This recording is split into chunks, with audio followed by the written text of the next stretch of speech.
Asha, tied to the bow of one of her own ships, was a humiliation.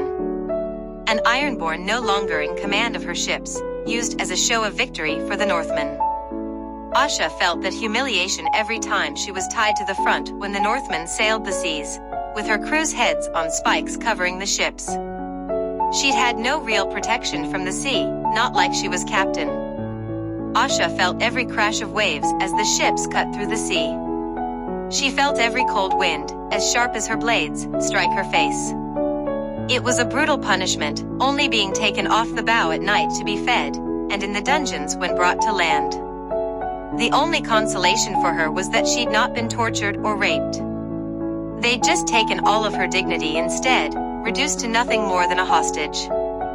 The last weeks had been no different in suffering for Asha, feeling every wave hit her as they sailed for the 10 towers. Her uncle's lands. Seeing them had brought a weak smile to her face. I'm home, and far from the north. Squid, Glover's children better be alive or your head will be joining your crew. All-Seeing growled as she clapped her in irons. Asha was to be returned to her uncle in exchange for Robert Glover's children. Him and that she-bear that had knocked her out at the motte had brought her back. She was the one grabbing her firmly as they dragged her in from of her uncle, waiting at the dock with Glover's children. The boy was holding his sister tightly. None of the Northmen were pleased to be letting her go, but the prospect of returning Glover's children was what had stayed every Northman's hand. Asha made to walk proudly along the dock, but the journey had drained her. It had taken an effort to just walk. She tried to give a smile to her uncle. It felt pained as she did it. Lord Harlaw, your niece is alive and well. Hand over my children. Robert growled to the man. Her uncle nodded, motioning the child forward. The boy ran quickly to his father. And my niece now, Harlaw said calmly. All-Seeing pushed her over. Asha stumbled over the last few steps of the dock to her uncle and his men. She turned to see Robert holding his son and daughter tightly. He was still glaring at her though. The two groups stared at each other for a moment, before the Northerners gave a growl and returned to their ships. Asha and her uncle waited until the ships left. The reader looked at her solemnly. It is good to see you home, Asha. Better in this state than as ahead on the spikes of the Northmen's ships. My ships, Asha angrily pointed out. It tired her saying it. Her uncle shook his head. No, the Northmen's ships. They took them by the iron price. Asha could only nod, thinking of the amount of dead Ironborn she'd seen at Deepwood Motte. The North is in the hands of wolves again, Asha stated.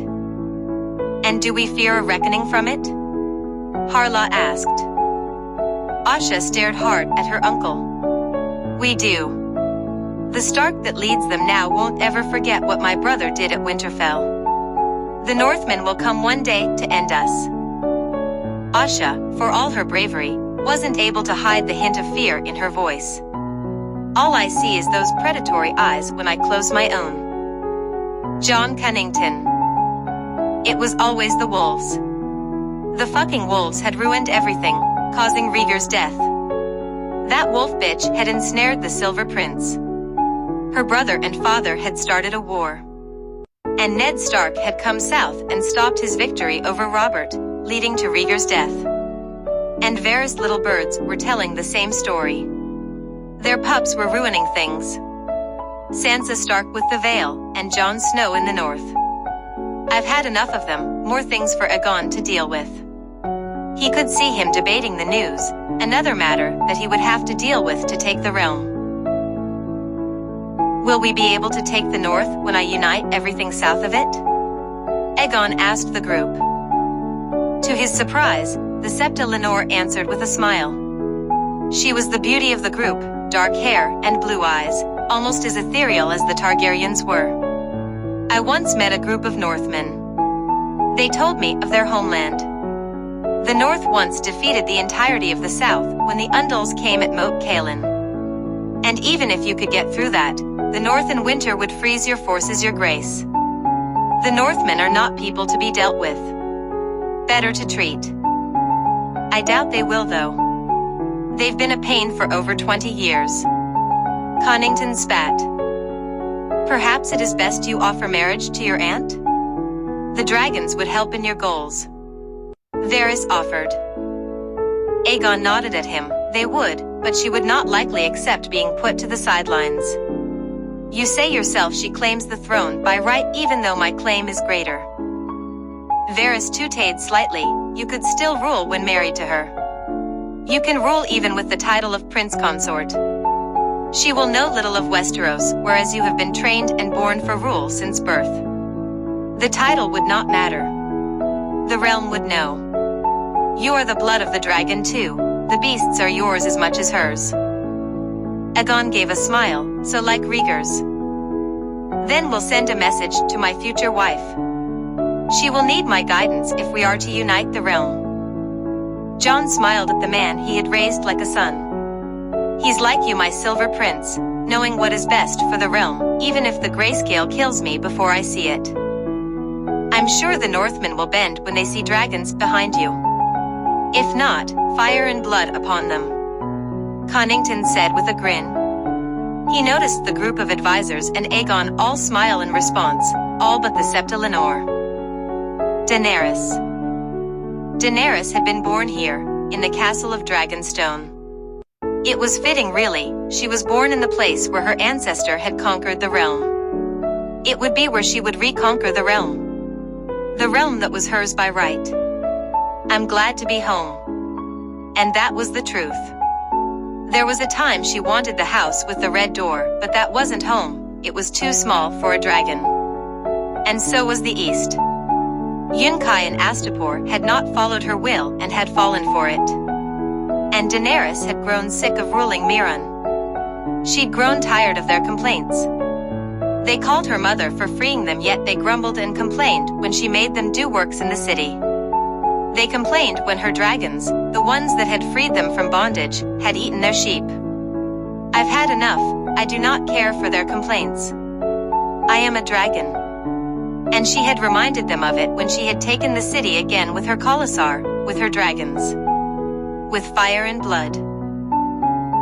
I will do the same here if they do not submit to their queen.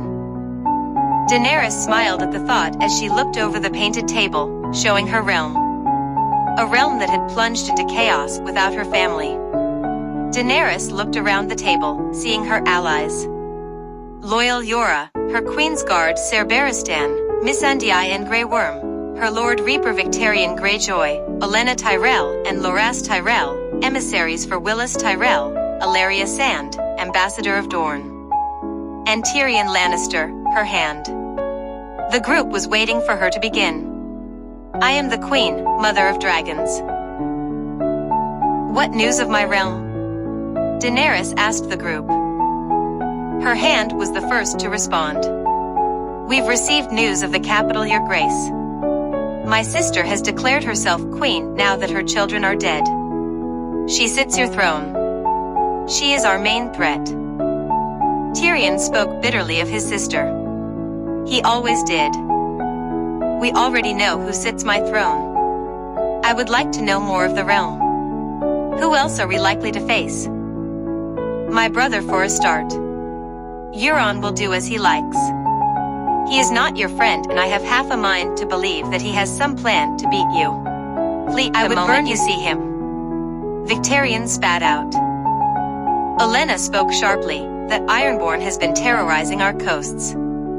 But in the grand scheme of things he is nothing more than a nuisance, just like the rest of your people. You have more threats to the realm and the land.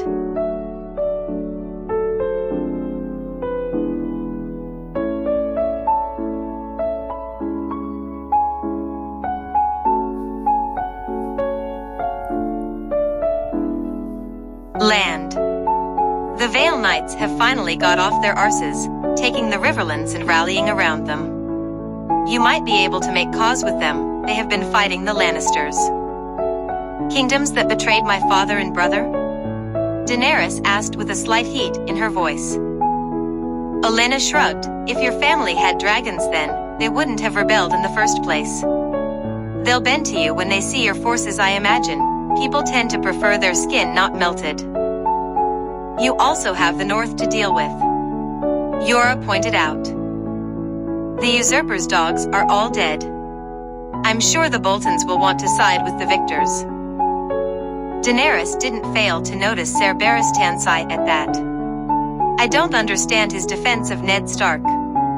He ruined the family that Ser Barristan serves.